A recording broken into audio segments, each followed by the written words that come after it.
Eh bien, il m'est choix de présenter le conférencier suivant, et je le fais avec grand plaisir, puisque, je le disais, j'ai été neurologue, je le suis encore, on le reste toujours, je suis neuropsychiatre, ça existe encore, je suis finalement assez vieux pour pouvoir le revendiquer, et donc je suis très heureux de présenter un chercheur en neurosciences, dans la grande tradition de ces chercheurs français qui pensent, qui non seulement étudient le cerveau, mais qui pensent bien avec, et qui ont une éthique, une réflexion éthique. On pourrait citer Jean-Pierre Changeux, on pourrait citer Jean-Didier Vincent, puisque notre orateur a commis avec Jean-Didier Vincent un livre qui s'appelait « Cerveau sur mesure ».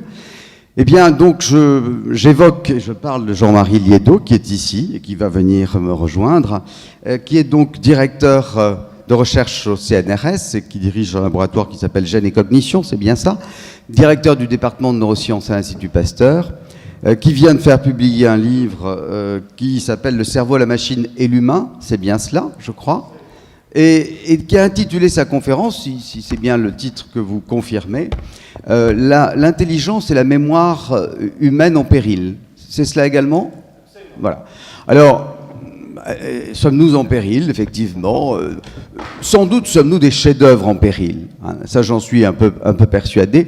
Et donc, nous allons, avec grand plaisir, écouter et frémir peut-être un peu à ce que vous allez nous conter.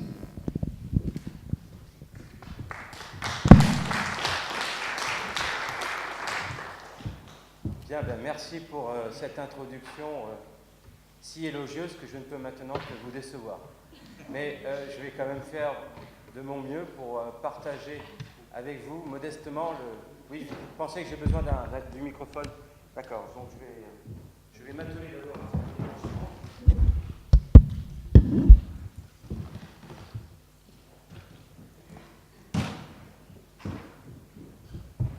Voilà.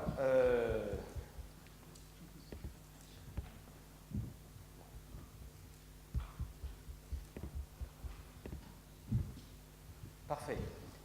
Vous m'entendez mieux maintenant, même au fond? Très bien.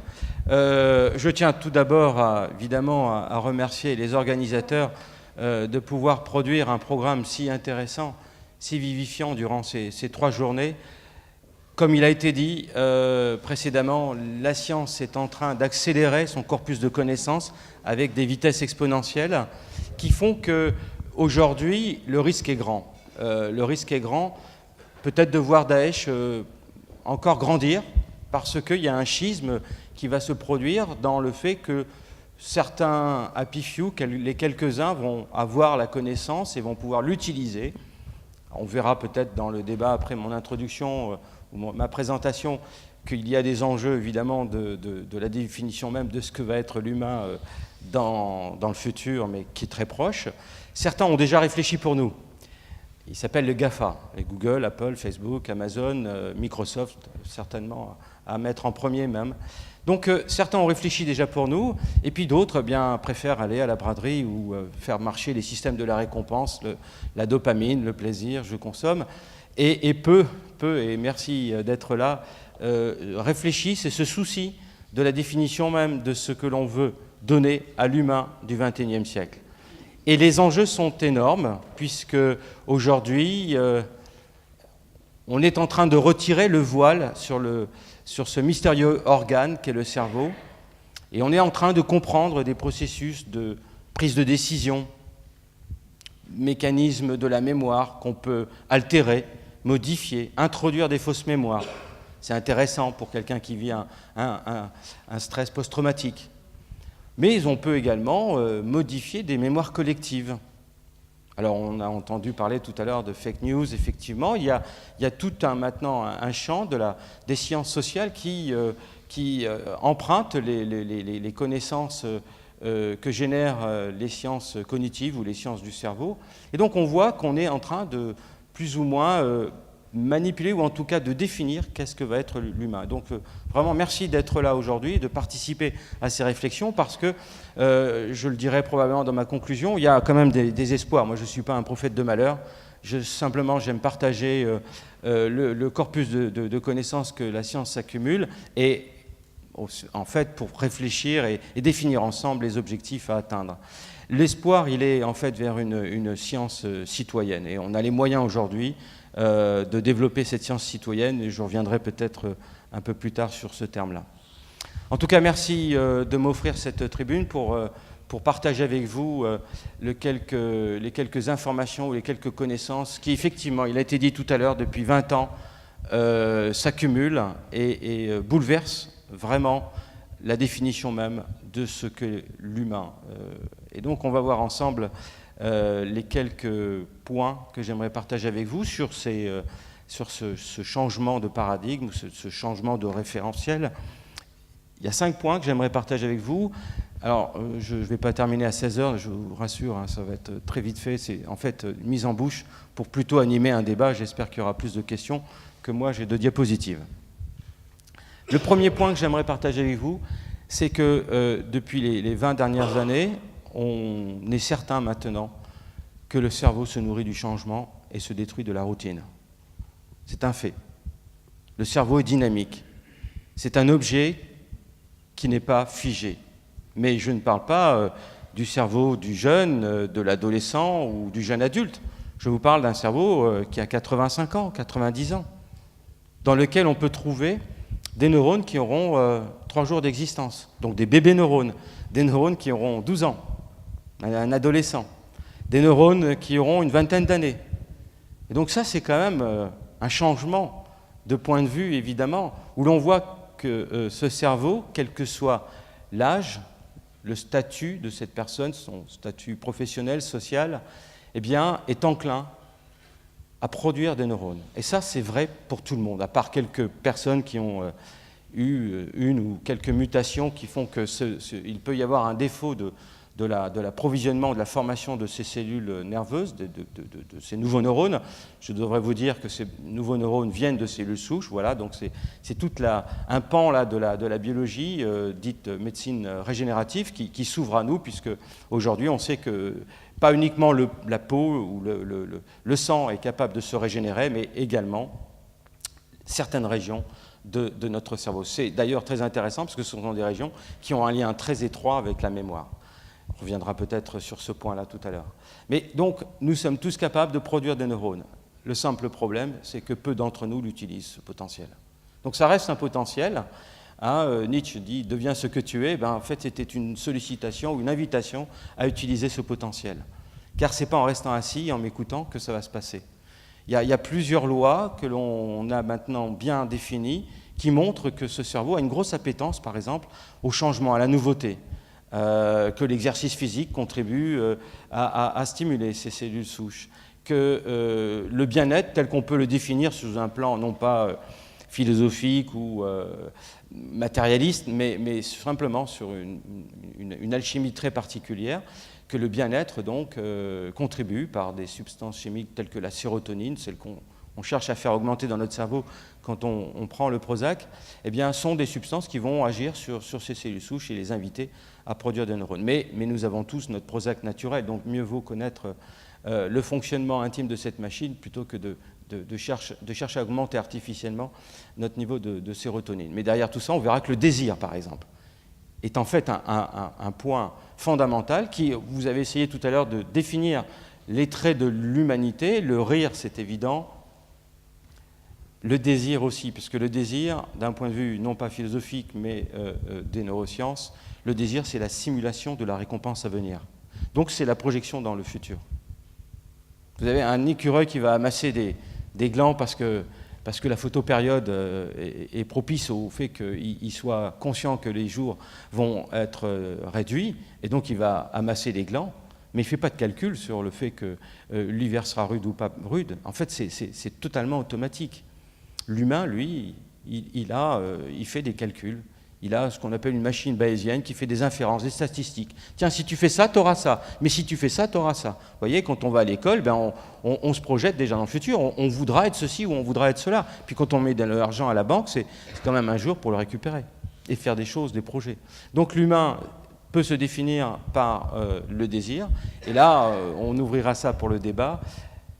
On se rend compte qu'aujourd'hui, nous vivons dans une société qui est devenue un peu phobique au désir. Elle a préféré une autre dimension qu'on retrouve dans notre cerveau, c'est le plaisir. Je vous laisse réfléchir et on en parlera après. Qu'est-ce qui se passe dans un cerveau quand le plaisir est au rendez-vous sans le désir? Réfléchissez, on aura quelques points à dire tout à l'heure. Pour vous mettre sur la trace, rappelez-vous en latin addictus ce que ça veut dire. Voilà, je ne vous en dis pas plus. Mais le cerveau est donc dynamique, c'est clair, il se nourrit du changement. Et donc, si on veut rester avec un cerveau jeune, ressembler à Jean d'Ormesson, à Michel Serres et bien d'autres qui ont plus de 85 ans, qui sont pour nous peut-être des modèles, bien, ils ont tous une dimension qui est évidemment d'être porteurs de désir, mais de s'ouvrir au changement et de le questionner et de lui donner du sens. Non pas donc chercher les stéréotypes, les raccourcis intellectuels, mais au contraire de s'ouvrir à la complexité. En parlant de complexité, je pense à Edgar Morin, qu'on peut mettre aussi dans ces personnes-là qui sont des modèles. Parce que imaginez-vous descendre de la planète Mars et d'allumer la radio et puis d'écouter Jean d'Ormesson qui parle, vous dites mais c'est qui cet adolescent-là? Vous direz ah non, ici il n'est plus adolescent. Mais en fait il est adolescent dans sa tête. Et puis dans mon activité dans un de mes laboratoires à l'Institut Pasteur, une de mes fonctions c'est de débiter des cerveaux en tranches. Je vous rassure, c'est post-mortem. Et on a défini une méthode qui permet de dater, un peu comme on peut être un paléontologue et on date les objets qu'on trouve dans la nature. Nous, on date les circuits, les neurones. Et en fait, on peut s'apercevoir que donc, dans des cerveaux de 85 ans, on va trouver des neurones, comme je vous l'ai dit, de quelques jours, quelques semaines, mois et années. Et puis, malheureusement, on peut aussi avoir des cerveaux de 25 ans ou 30 ans, dans lesquels il n'y a plus rien qui a été créé après l'âge de 18 ans, 20 ans. Vous voyez, donc, en gros, ce que nous dit ce premier point, c'est que finalement, nous avons un cerveau dynamique, mais qui sera le reflet de ce qu'on fait avec. D'accord? Donc, fort de ce principe, continuez à venir suivre toutes ces conférences et ces cycles, et si vous ne les avez pas de visu, vous irez sur Internet. En tout cas, ça nourrit cette dynamique cérébrale.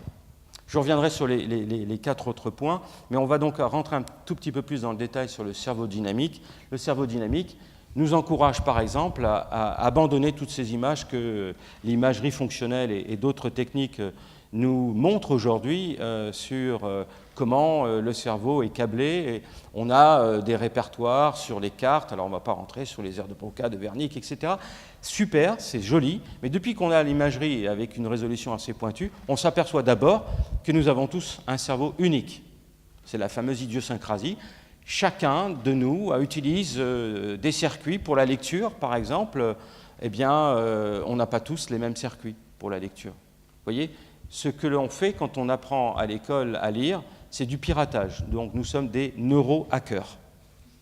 On pirate la nature. La nature nous a dotés d'un dispositif pour voir des formes. Très vite, on peut reconnaître des visages familiers, non familiers. Puis dans la nature, on peut se déplacer, trouver des chemins. Alors vous voyez, un chemin qui bifurque, c'est la forme d'un Y. Une branche, c'est un Y. Eh bien, vous allez retrouver le Y dans toutes les formes d'écriture sur la planète. Vous voyez, c'est pas par hasard.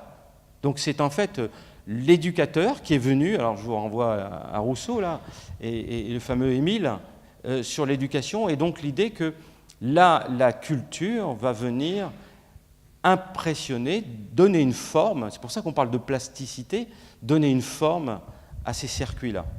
Donc en gros, nous sommes tous des transhumains. Il faut l'accepter puisque nous sommes, dès l'instant où nos parents nous ont mis à l'école, nous ont éduqués, nous sommes déjà augmentés. Si vous étiez tout seul, né sur une île, il n'y a pas du tout besoin de faire d'efforts pour apprendre la lecture, ça n'a pas de sens. On pourra discuter tout à l'heure sur le fait qu'effectivement, on a parlé beaucoup de l'émergence du langage. Il faut savoir que l'émergence du langage, c'est du piratage. De quel type de circuit dans le cerveau que d'autres primates qui n'ont pas ce langage si sophistiqué que nous ont conservé, mais l'utilisent à d'autres fins, c'est la manipulation.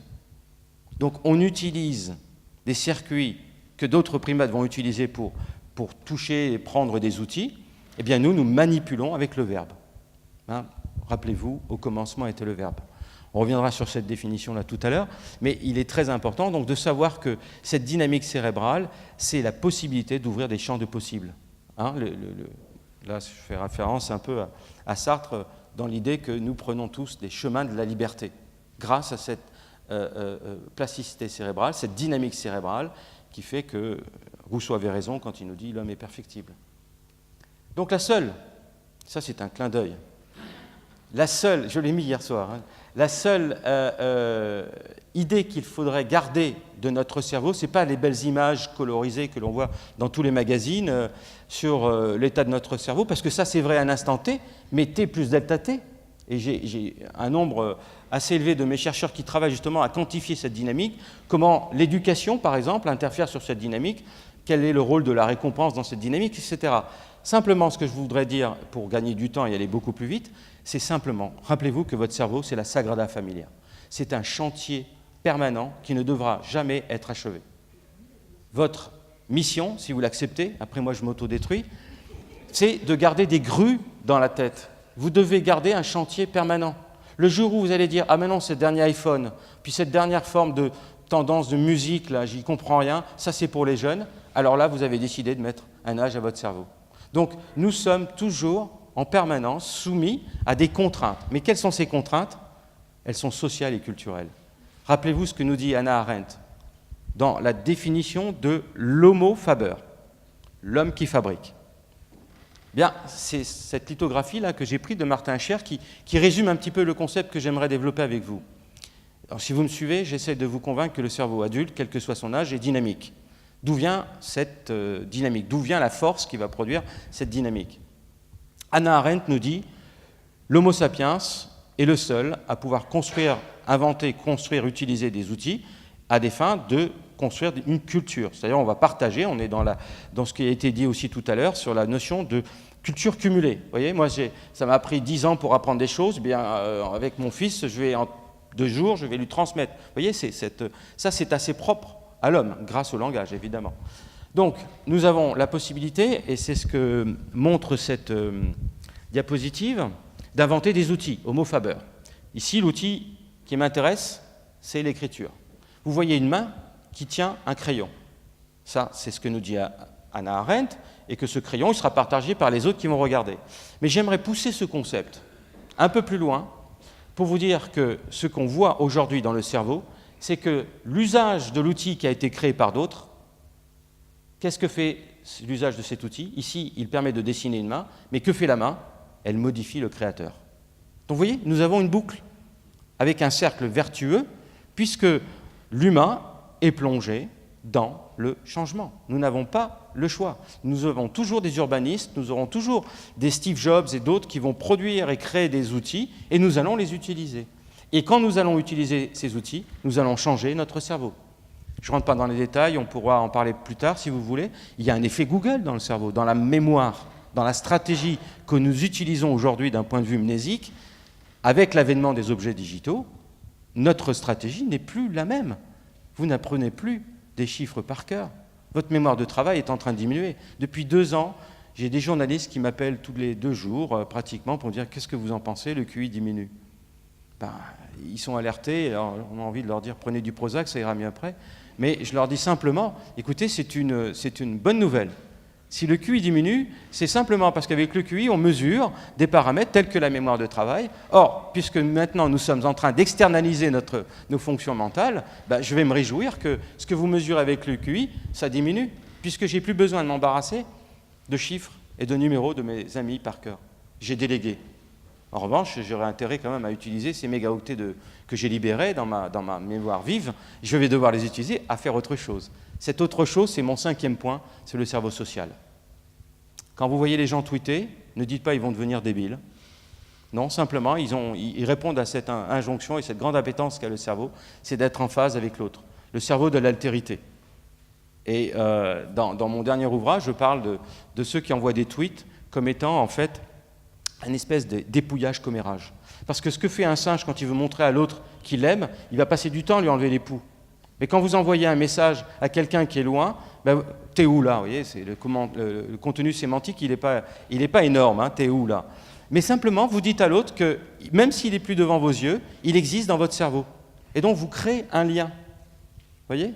Et donc, c'est ça qui est important de voir aujourd'hui, que ce cerveau, grâce au digital, est en train de changer de point de vue stratégique sur l'apprentissage des chiffres, enfin, à part si on est un synesthésète, si on est un autiste, si on est, pour le commun des mortels, c'est difficile de donner du sens à des chiffres. En revanche, de donner du sens à l'autre, c'est exactement s'il y a un algorithme, notre programmation du cerveau, c'est pour ça. Retenez une seule chose, et si vous voulez dormir après, vous pouvez fermer les yeux, mais vous allez vous tatouer ça sur l'avant-bras.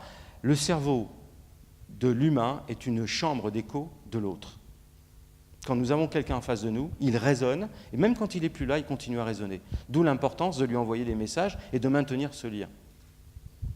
Alors donc, nous avons ici cette idée que le cerveau, parce qu'il utilise des objets, des outils, eh bien, se voit transformé. Vous voyez, c'est ça qu'il faut garder à l'esprit. Hein. Rappelez-vous ce que nous dit la fameuse maxime du bouddhisme, rien n'est permanent, sauf le changement.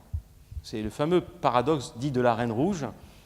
Vous avez dans Lewis Carroll, quand il écrit son ouvrage, et vous avez Alice qui court et qui rattrape la Reine Rouge et qui lui dit « Ma reine, pourquoi courez-vous » Et vous savez ce qu'elle lui répond ? « Je cours pour rester sur place. » Eh bien, notre dynamique cérébrale, c'est pour rester en phase avec l'écosystème dans lequel nous évoluons. Et aujourd'hui, on voit les troubles en santé mentale, et plus précisément troubles de l'humeur, comme étant des troubles de la maladaptation. Burn-out, anxiété, dépression, stress chronique, j'ai les bras qui me tombent. Qu'est-ce qui m'arrive ? Qu'il m'arrive que je ne suis plus adapté. Ma dynamique cérébrale ne me permet plus de m'adapter à la dynamique du monde dans lequel j'évolue. Donc, on verra que c'est un espèce de cercle vertueux quand on se nourrit du changement, quand on vient écouter des conférences sur lesquelles on n'est pas forcément pointu, mais au moins on est interpellé. Et puis ça peut devenir un cercle vicieux quand le sujet dit « Ah non, mais ça bouge trop vite, j'y comprends rien, je ne donne pas du sens, et donc je ne suis plus un acteur, je subis. » Vous voyez ? Et là, on va verser vers justement tous les travers que l'on connaît aujourd'hui au niveau de la santé publique et tout ce qui concerne la santé mentale. 20% de citoyens sont concernés, en Europe, sont concernés par des troubles de la santé mentale. 10% par des troubles neurologiques. Si on ne fait rien, l'humanité va droit dans le mur, parce que ça a un coût phénoménal, évidemment, sur le plan affectif, mais aussi sur le plan économique. On va bientôt engloutir le PIB juste à vouloir soigner, apporter de l'aide aux gens qui souffrent. Et on verra un peu plus tard qu'il y a quand même des solutions, puisque ce ne sont pas des maladies qui sont comme ça transmises par des agents, des vecteurs pathogènes ou quoi que ce soit. Ce sont des maladies sociétales. Le sujet ne retrouve plus les conditions favorables à l'émergence de l'épanouissement de son cerveau, notamment donner du sens au changement. Quand vous regardez le journal télévisé, quand vous marchez avec des chaînes de l'information en boucle, ce n'est pas ce genre d'information qui va nourrir votre dynamique cérébrale, c'est même l'inverse. D'accord ?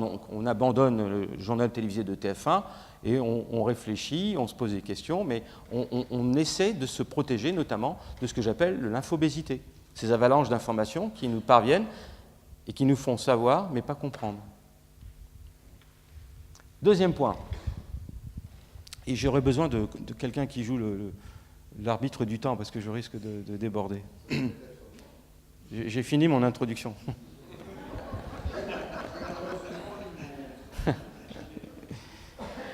Bien, alors, on va parler justement de notre rapport au temps. C'est mon deuxième point, puisque ce qui est en fait une des grandes menaces pour l'humanité, c'est le rapport au temps, qui est évidemment en train de changer. Mais vous voyez très bien de quoi je parle quand je parle du rapport au temps. Je parle du fait que le monde du digital est en train de substituer les chiffres romains ou arabes de nos pendules par des logos. Vous voyez ? Et le danger dans ce temps digital, c'est d'inscrire un continuum dans le temps. Vous voyez, le temps physique qui se mesure est un temps discret. Vous avez tous, si vous fermez les yeux, la notion, et vous pouvez vous imaginer ce qu'est une seconde, une minute, un jour, un mois, un an. Avec le temps digital, quand vous avez ouvert toutes les fenêtres, et que vous avez Facebook qui vous invite, et puis vous avez Twitter, et puis vous allez sur votre boîte mail, etc., ce temps discret devient un temps continu. Et notamment, c'est un peu ce que j'ai voulu vous dire par rapport à l'information. D'où va venir notre impression d'un temps continu ? Eh bien, vous voyez ici, il y a un site, je vous invite à le regarder ce soir pour rigoler, vous détendre, il s'appelle Worldometers. C'est un site qui nous donne les statistiques en temps réel. Alors vous avez ici la population, bon, 7 milliards et demi de terriens. Bon, c'est pas ça qui m'intéresse le plus, mais gardez ce chiffre en tête et on va faire défiler un autre paramètre que voici. Email. 7 milliards de terriens, et vous voyez en temps réel que déjà 7 milliards de terriens à midi ont envoyé 110 milliards. Et vous verrez donc à minuit qu'on va à peu près atteindre 250 milliards de mails échangés sur la planète en une journée, puisque à minuit, ce site se remet à zéro. D'accord ? 7 milliards, 250 milliards, ça fait un rapport très vite si on calcule, 30, 35, 40. Une personne envoie en minimum 40 mails par jour. Sachant que tout le monde n'a pas Internet, je dirais qu'il y en a qui abusent et qui nous mettent en danger. Il y en a qui nous mettent en danger. Et je reviendrai donc sur ce point-là, sur le fait qu'aujourd'hui, un des problèmes que doit faire face l'humanité, c'est de se protéger de l'information, puisque avant 1989, nous devions avoir une démarche proactive pour aller chercher l'information. Vous étiez là avec votre peau de bête, votre matraque, vous décidez d'aller chercher de la viande pour la famille qui attend dans la grotte, vous vous penchez et puis vous regardez, tiens, les oiseaux qui passent d'un seul coup, le nuage au fond, tiens, l'orage se prépare, je rentre dans la grotte et j'attends. J'ai pris de l'information, j'ai traité cette information et j'ai décidé. Vous voyez, c'est une chaîne en cascade qui doit normalement être celle-ci. Hein. Prise d'information, traitement, action. Arrive 1989, vous ne décidez plus d'aller chercher l'information. C'est l'information qui vous trouve. Je vous rappelle que 1989, ce n'est pas que la chute du mur de Berlin, c'est aussi, à Genève, au CERN, l'invention du web. Et donc la mise en partage de la connaissance. Ce qu'appelait déjà Pierre Teilhard de Chardin la noosphère, la possibilité de mettre la connaissance en partage sur une toile. À partir de là, et aujourd'hui c'est encore plus vrai, pendant que je vous parle, vos téléphones reçoivent plein d'alertes. Le Point envoie des messages, il y a un chien qui s'est fait écraser dans la rue à côté, etc. Vous êtes tous informés. Vous voyez, on vous fait savoir, mais pas comprendre. Et c'est là où est la grande démarche. C'est-à-dire que quand on voit 250 milliards de mails qui, à la fin de la journée, auront été échangés, évidemment, ce sont des messages porteurs d'informations pour faire savoir, mais pas comprendre. Et là, c'est là où, justement, d'un point de vue de la santé mentale, il y a un danger qui nous guette. Vous vous rappelez, l'intelligence artificielle, où les premiers ordinateurs, dans les années 87, ont battu Kasparov, avec Deep Blue, la machine de chez IBM. En 2016, en mars, vous avez Lee Sedol qui nous fait des déclarations tonitruantes en nous disant « vous inquiétez pas, c'est vrai, il y a l'information qui circule énormément sur la planète, mais l'humain est capable de sortir de ce tsunami-là, parce que l'humain a des capacités, a des caractéristiques d'un point de vue cérébral totalement différentes de celles qu'on peut implémenter dans un algorithme. » Et donc il fait sa fameuse partie contre la machine qui s'appelle AlphaGo de Google, et vous connaissez l'histoire, puisqu'elle a été relatée plusieurs fois par les journalistes. Le jeu de Go se joue en 5 parties. Lee Sedol joue la première partie et il perd. Il rentre dans sa chambre et là, il a un peu défait. Alors, qui pensait qu'il allait gagner? Mais il a d'autres chances, hein, parce que ça se joue en 5 parties. Il entame sa deuxième partie et il perd une deuxième fois. Là, il est déjà moins serein, notre bonhomme, sachant qu'il n'a plus le droit de perdre maintenant. Il entame sa troisième partie le lendemain et encore il perd. Et là, notre bonhomme va jouer sa quatrième partie dépité. Il n'y croit plus. Il se dit, moi et l'humain, les humains, nous sommes foutus. L'intelligence artificielle arrive à nous battre. Alors, il était normal pour tout le monde que Kasparov se fasse battre, puisque la loi de Moore veut que la vitesse et la capacité de calcul et de stockage de l'information de nos puces double tous les 18 mois. Donc ça, c'était déjà prévisible que Kasparov se fasse battre par une machine, puisque quand vous regardez un joueur mondial jouer aux échecs, ce n'est que de la mémoire. Hein. Vous savez, dans une grande salle, il va jouer contre 30 personnes et il se met devant un échiquier, il regarde en 10 secondes, 20 secondes, il photographie et il sait la position qu'il doit faire pour gagner. Donc ce n'est qu'une fonction mnésique qui est sollicitée dans le jeu d'échecs. Mais le jeu de Go, c'est un jeu qui est beaucoup plus intuitif, qui se joue avec les tripes. Et c'est là où Lee Sedol, il n'y a pas une règle particulière. Et donc Lee Sedol disait, là, c'est bon, nous allons pouvoir gagner. Alors c'est intéressant, parce que c'est là où il faut s'arrêter. La 4e partie, il entame, et le bonhomme est dépité puisqu'il a perdu. Il se met à pousser les pions de telle façon que l'algorithme se dit « Waouh, ça, on ne l'a jamais fait. » Et ça non plus. Et ça non plus. Résultat des courses, la 4e partie, Lee Sedol a gagné contre la machine. Mais dans quelles conditions il a gagné contre la machine? Quand il s'est rappelé de redevenir un homme. Quand il a mis ses émotions, ses tripes sur le tapis, et qu'il n'est pas resté purement cognitif à faire des calculs. Ça ne marchait pas puisque les algorithmes nous battent. Ils vont calculer plus vite que nous, mémoriser plus vite que nous. Mais on a une deuxième dimension, qui sont les émotions. Et les émotions sont incarnées, donc on n'est pas encore prêt de mettre des émotions dans une machine. Et quand Lee Sedol a joué avec des émotions, il a gagné contre l'intelligence artificielle. Je vous dis ça parce qu'il y a beaucoup de chefs d'entreprise qui sont là, vous voyez. Ils traitent leurs mails tous les jours. Et puis, en fait, ils vont passer à côté de grandes opportunités. Mais ce que l'on voit aujourd'hui, quand tous ces gens passent leur temps à traiter l'information pour être informés mais pas comprendre, c'est évidemment manquer des grandes opportunités d'un point de vue de l'innovation. Se poser des questions, se redonner du temps et réfléchir pour se projeter dans le futur. On reverra ça tout à l'heure si vous le voulez, mais un des défauts de l'information que l'on traite en temps réel, c'est de nous plonger justement dans le tout de suite et maintenant. Avec les systèmes, par exemple, de la récompense, qui sont là. On va traiter certaines personnes pour qu'ils arrêtent de regarder les téléphones, même dans les toilettes ou dans le lit, comme on peut traiter quelqu'un qui veut s'arrêter de fumer. Alors, comment optimiser son cerveau? Eh bien, là, peut-être que ça va vous faire plaisir, mais je vais vous dire que pour parer à cette infobésité et ce que la société peut apporter de plus nuisible pour le cerveau, eh bien, il va falloir se réapproprier notre temps. Et là, je vais faire en fait l'éloge de la paresse. Donc, s'il y a des Corses et ceux qui aiment bien faire la sieste, là, vous allez comprendre pourquoi.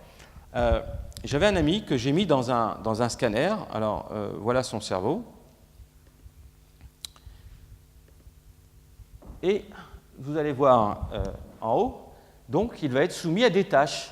Quand je lui demande par exemple de faire des calculs, c'est la cognition, c'est allumé en jaune. Vous voyez, on va voir un petit peu ce qui se passe dans son cerveau, en fonction des tâches dans lesquelles je l'invite à agir.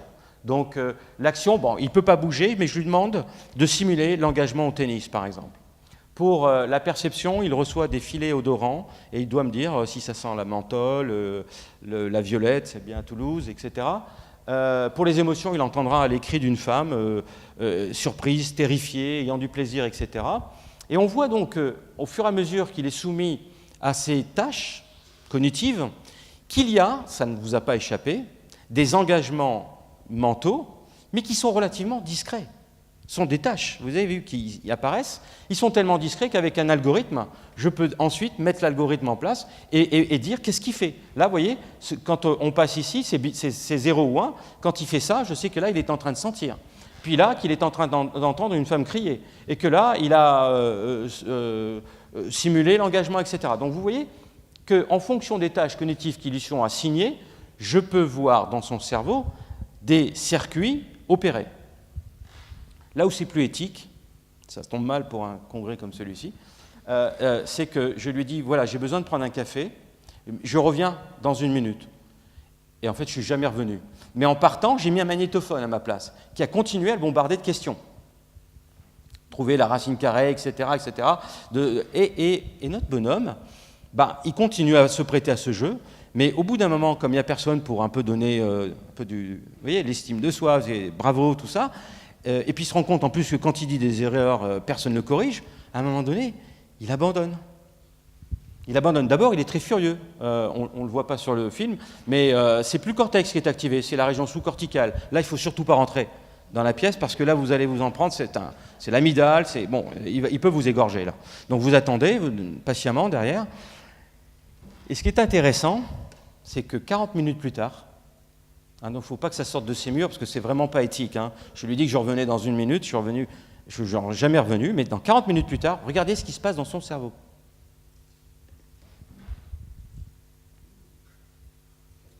Regardez ici, je ne peux plus utiliser les algorithmes pour me dire qu'est-ce qu'il fait là dans sa pensée. Il calcule, il sent, il écoute une femme crier, il est en train d'engager le service. Non, il fait tout à la fois. Il fait tout à la fois. Vous savez ce que c'est, ça? C'est le vagabondage intellectuel, l'éloge de la paresse. Quand vous mettez votre enfant derrière la voiture et que, de grâce, ne lui mettez pas un écran, mais laissez-le regarder à travers la fenêtre, ou quand vous attendez quelqu'un dans une réunion et que la personne n'est pas là, ne sautez pas sur votre tablette ou votre téléphone, mais regardez les nuages passer. Votre cerveau, dans ces conditions-là, sera dans cette activité-là. Beaucoup de personnes découvrent le mindfulness, la pleine conscience. C'est une erreur, hein. Ne dites jamais pleine conscience. C'est la pleine présence. C'est l'idée que je me donne du temps dans l'introspection. Je me mets dans une bulle. Vous voyez, d'un seul coup, on voit arriver, même dans les entreprises, hein, des gens qui vont venir avec des cloches du Tibet, etc. Et les gens souffrent, ils ne savent pas, mais d'un seul coup, ça leur fait du bien. Franchement, il faudrait plus leur expliquer qu'est-ce qui se passe dans leur cerveau. Parce que là, vous êtes en train de leur montrer qu'il y a un frein à main, mais ils sont avec une Ferrari à 300 km/h sur l'autoroute, et de temps en temps, ils vont agiter le frein à main, mais bon, ça va sentir le chaud dans la voiture. Vaudrait mieux quand même, de temps en temps, aussi lâcher l'accélérateur. Donc, l'idée ici, vous l'avez vu, que notre cerveau est bien plus performant quand on le laisse tranquille. Et c'est une phrase de Poincaré qui nous dit, rappelez-vous, « Je trouve quand je ne cherche plus ». Ce que je vous ai illustré là, je suis certain que ça vous arrive aussi. Vous serrez la main de quelqu'un, vous n'arrivez pas à trouver le prénom, et c'est finalement quand il est parti que vous faites autre chose avec votre cerveau que le prénom va arriver. Ben, c'est ce que vous venez de voir tout à l'heure. Vous voyez ? Engagez votre cerveau sur une tâche consciente et en temps réel, vous aurez très peu d'activités mentales sollicitées et engagées. Laissez-le tranquille de temps en temps, et là, il va être efficace. J'en suis où dans mon temps là ? J'ai fini l'introduction. Oh, ben d'accord, parfait. Bon, alors, sur le quart d'heure, on va finir en douceur. J'avais d'autres choses à dire, mais ce n'est pas important.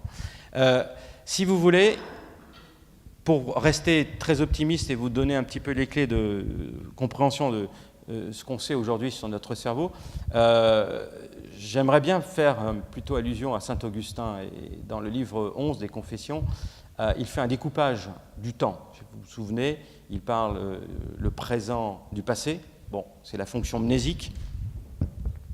Alors, comme j'ai plus de temps, ben, je vais vous dire une chose très importante, parce que je devais quand même parler de la mémoire. Mais le présent du passé, la mémoire, sachez une seule chose, c'est que le talon d'Achille de la mémoire, c'est le plaisir. C'est-à-dire que nous allons plutôt emmagasiner nos erreurs, nos écueils, nos défaites, nos échecs, d'accord ?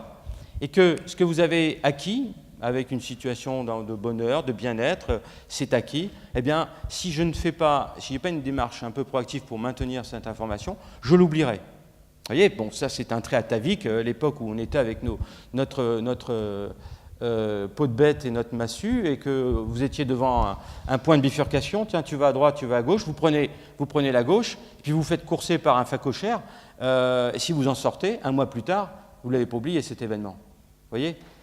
Donc, il existe cette faiblesse de la mémoire, c'est d'empiler nos défaites et de les retenir. D'où l'idée que certains peuples, mais pas les Français, ont réussi à contrecarrer ce défaut-là. Vous savez comment on appelle cela ? La psychologie positive. Vous voyez, la psychologie positive prend conscience que si nous ne faisons rien nous-mêmes dans une démarche proactive, notre mémoire va empiler nos écueils, nos défaites, que des images noires. Donc de temps en temps, de grâce, mettez une image bleue, colorée, dans l'empilement de ces images noires, de façon à ce qu'on puisse rester dans un équilibre mental relativement sain. Alors, deuxième point, c'est le présent du présent. Alors là, il y a quelque chose qui est important. Vous savez que dans le présentiel, eh bien, nous avons une motivation qui déclenche une action. Donc, saint Augustin nous dit, le présent du présent, c'est la contemplation. Je vous dirais que c'est un peu plus que ça, puisque en temps réel, vous avez donc une action déclenchée par une motivation, et on a, un système d'évaluation qui nous dit que, ton action là, c'est bien ou c'est pas bien ? Admettez par exemple que j'ai ma teneur en chlore de sodium qui soit grimpée dans mon sang, le sel donc, eh bien ça c'est la motivation, qu'on va appeler la soif, va me dire déclenche une action. En sortant d'ici, je trouve un distributeur, alors c'est écrit en japonais, mais je ne lis pas le japonais, de grâce, ne buvez pas, on est en train de purger les tuyaux. Je mets mon tuyau, mon gobelet, je bois cette eau saumâtre, salée, qu'est-ce que je reçois dans mon cerveau? Et qu'est-ce que je ressens? Du déplaisir. Je recrache. Bon, si je suis poli, au moins dans le gobelet. Et à côté, j'ai trouvé une autre machine. Je mets mon gobelet, alors là, je porte cette eau à la bouche, elle est douce. Et donc, l'action est congruente par rapport à la motivation. Débrouille-toi pour déclencher une action qui fera que la tendance en sel qui augmente doit être inversée. En ayant pris de l'eau douce, j'ai trouvé la parade. Et là, mon système de récompense me dit « Bravo, je t'invite à recommencer ». Là, mon cerveau a reçu un peu de dopamine. Vous appelez ça du plaisir. Le seul problème que vous voyez dans cette boucle, c'est qu'à un moment donné, dans « Je t'invite à recommencer », le sujet déclenche des actions, non plus en vertu d'une motivation, mais simplement par recherche du plaisir.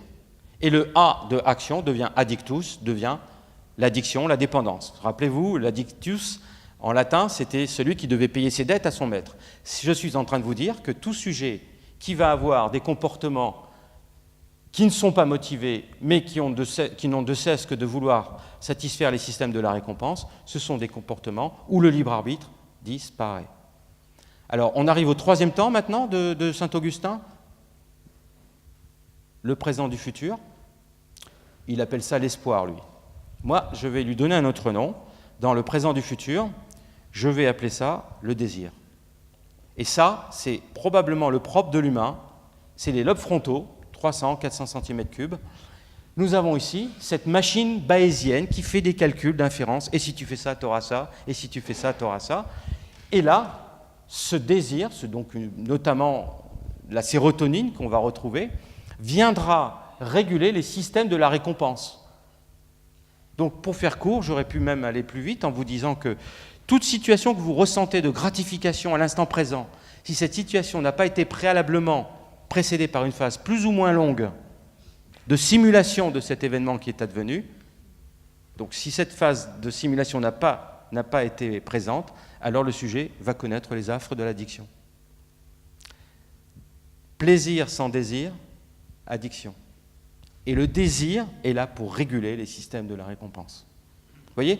Et c'est dramatique quand on voit qu'une société décide de mettre l'emphase sur le plaisir, la consommation. On ne sait pas faire autre chose quand on dit il faut relancer l'économie. Alors, je suis content parce qu'on voit maintenant quand même des économistes réfléchir et dire attention, il n'y a pas que ça. Ce n'est pas que le PIB, ce n'est pas que la richesse, ce n'est pas que la consommation. Mais regardez en 2008, alors que tout le monde avait un discours écologique, il fallait réduire l'émission de CO2, etc., réduire la vente des voitures, arrive la crise économique de 2008 et on ne sait pas faire autre chose que de dire il faut relancer d'abord l'industrie automobile et la consommation en général. Donc ça, c'est vraiment un point sur lequel on doit beaucoup réfléchir, sur quelles sont les priorités qui vont faire que ce cerveau trouve un équilibre. Alors, en 5 minutes, l'épreuve de cette dynamique cérébrale, je me suis longtemps posé la question, où c'est que je vais trouver dans la nature des humains qui n'ont ni désir ni plaisir? Et là, je fais ça pour vous provoquer. C'est chez les enfants. Chez les enfants qui ont été envoyés au conservatoire sans qu'ils le veuillent. Alors, ces enfants, ils ont 7 ans, et on va les suivre jusqu'à ce qu'ils aient 14 ans. Et quand on peut les discuter avec eux sans la présence des parents, alors t'aimes bien ce que tu fais là? Ah non, pas du tout, mais tu fais pourquoi? Parce que maman m'a inscrite. Et qu'est-ce que t'aimerais faire? J'aimerais plutôt rester à la console de jeu ou taper mon ballon avec les autres copains, mais j'y vais pour mes parents. Donc en fait, c'est des sujets qui n'ont pas eu de désir, puisqu'ils n'ont pas choisi, on a choisi pour eux, et quand ils pratiquent, puisqu'on leur a remis des questionnaires, et tous les mois ils devaient remplir les questionnaires, tous les mois, donc, on avait, alors c'était pas binaire, t'aimes ou t'aimes pas, mais on avait une vingtaine de questions, et avec un algorithme, nous, on pouvait comme ça donner une échelle de plaisir à la pratique musicale. Je vais vous montrer ici des sujets qui ont toujours répondu négativement sur le plaisir et qui n'ont pas eu de désir. Eh bien, il aura fallu attendre cette année pour voir apparaître des nouvelles compétences. Là, je vous parle de piratage du cerveau. Quelles sont ces nouvelles compétences? Les voici. Vous avez un pianiste qui est dans la pièce, à côté de notre scanner, et le pianiste, on lui a demandé de jouer une note musicale, sol, sol, sol, sol, sol. Et chez l'enfant, ici, que vous voyez apparaître une tache rouge qui montre que ce cerveau, la partie auditive du cerveau, est sollicitée par la note. Là, il n'y a pas de miracle. Dieu ou la nature, selon votre point de vue, avait prévu d'utiliser ce circuit pour cette fonction-là. Là où il y a une nouveauté, c'est qu'en même temps que vous avez sollicité cette région auditive, regardez ce qui se passe ici. Cette région-là est activée. Et vous savez qu'est-ce qu'elle représente, cette région? La planification du geste. C'est-à-dire qu'en entendant la note sol, l'enfant s'imagine lui-même appuyer son doigt sur le clavier. Ça, c'est magique.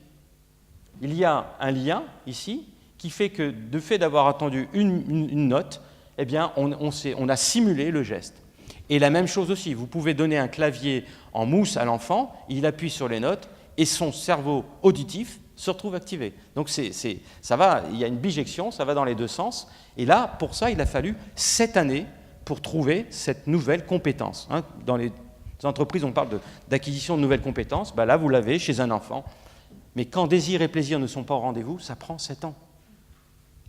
Maintenant, je prends des adultes et je peux montrer que si on a du plaisir, donc ces sujets-là sont invités à jongler et nous indiquer s'ils rencontrent du plaisir dans cette nouvelle fonction. L'entraînement dure uniquement 1 mois et ils doivent jongler 5 minutes par jour. Qu'est-ce qui se passe? Eh bien, à l'issue d'1 mois de jonglage, vous avez 2 territoires qui s'activent dans le cerveau. Ici, c'est la région qui est activée par la rétine. Dieu ou la nature avait prévu de mettre en contact cette région-là avec la rétine. Ça, c'est normal. Donc, le sujet est allongé et voit une balle devant lui sur une diapositive. Mais le miracle s'opère ici, puisque c'est la planification du geste qui est également activée. C'est-à-dire que, du fait d'avoir pratiqué l'entraînement de jeter une balle, eh bien, cette personne a détourné un circuit qui servait à faire autre chose.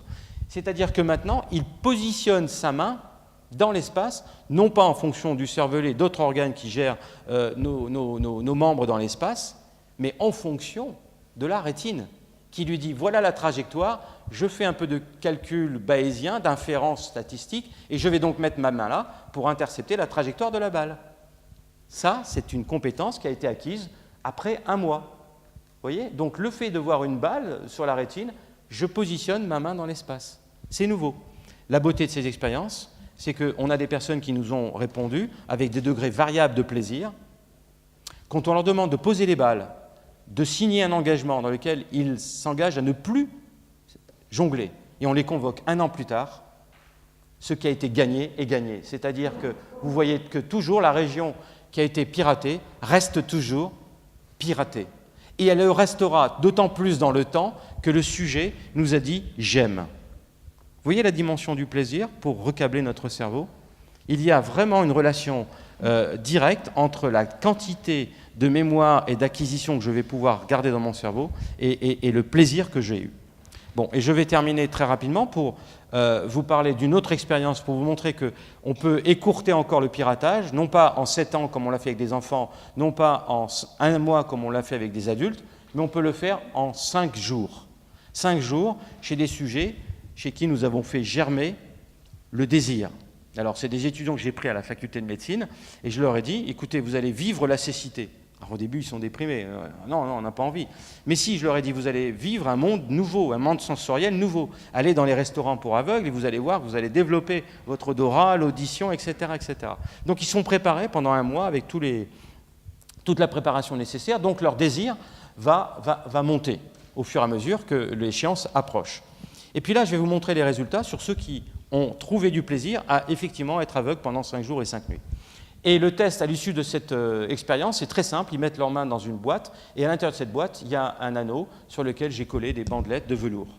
Et le test est simple. Ils mettent leurs doigts sur la cible, et à l'invitation d'un son, ils retirent leurs doigts, et 10 secondes plus tard, ils doivent remettre le doigt sur la cible. Mais entre-temps, j'ai pu tourner la cible. Et la réponse doit être binaire. Ça a changé ou ça n'a pas changé? Vous et moi, nous sommes donc nous avons une bonne vue. Eh bien, on ne serait pas capable de faire la différence de 15 degrés de rotation. Et ce que vous voyez là dans le différentiel au bout de 5 jours, ce différentiel-là représente 15 degrés. C'est-à-dire que l'aveugle, transitoire, je vous rappelle, eh bien, a mis son doigt sur la cible, et si la cible a été juste tournée de 15 degrés, le sujet aveugle nous dit « oui, ça a tourné ». Vous et moi dirions fort de nous ça n'a pas tourné. Donc, il y a une nouvelle compétence. Est-ce qu'elle a lieu sur le doigt? Évidemment, non. Où est-ce qu'elle a eu lieu? Eh bien, encore dans ce fameux principe de recyclage, hein, il y a Veolia, là aussi, dans le cerveau. La région jaune, c'est celle qui est stimulée par la rétine. Le toucher, c'est la région bleue, là. Et vous voyez ici que, en fait, cette personne va stimuler la région jaune qui ne reçoit plus d'informations de la rétine.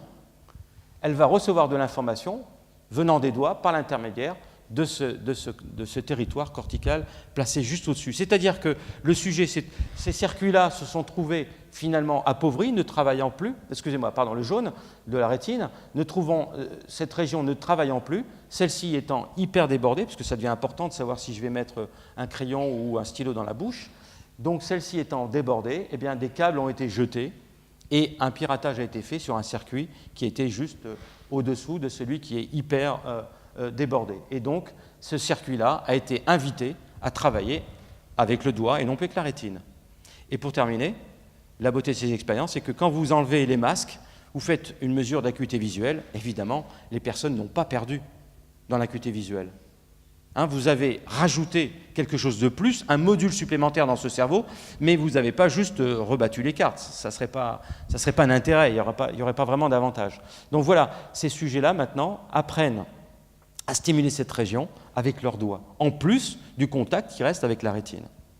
Bon, écoutez, j'ai été trop bavard, alors on va juste terminer sur ce que j'aurais dû plutôt évoquer, qui me passionne, mais je n'ai pas eu le temps, c'est sur l'idée d'un cerveau social.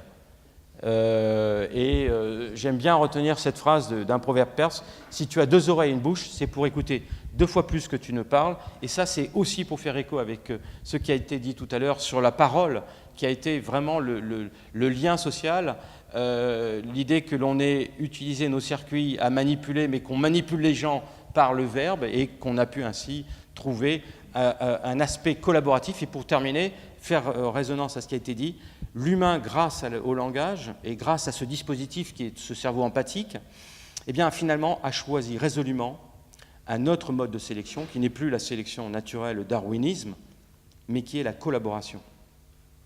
Même Néandertal, beaucoup plus adapté sur le plan sélection naturelle de ses gènes, a été éliminé, même s'il a un peu fusionné dans notre génome, pas totalement éliminé, mais il a en tout cas disparu, au profit de l'Homo sapiens, parce que l'Homo sapiens avait inventé une autre stratégie, la collaboration, la coopération, l'entraide, l'empathie. Parce que voilà, on se rend compte que celui qui vient de naître, il est faible, et il faut lui apporter de l'aide.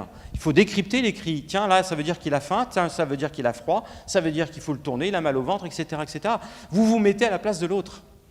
Voilà, donc on peut terminer avec Goethe, qui nous dit « Traitez les gens comme s'ils étaient ce qu'ils devraient être, et vous les aiderez à devenir ce qu'ils peuvent être. » Ce pouvoir de transformation, ne l'oubliez pas, c'est notamment la présence des cellules souches dans notre cerveau. Merci beaucoup pour votre écoute.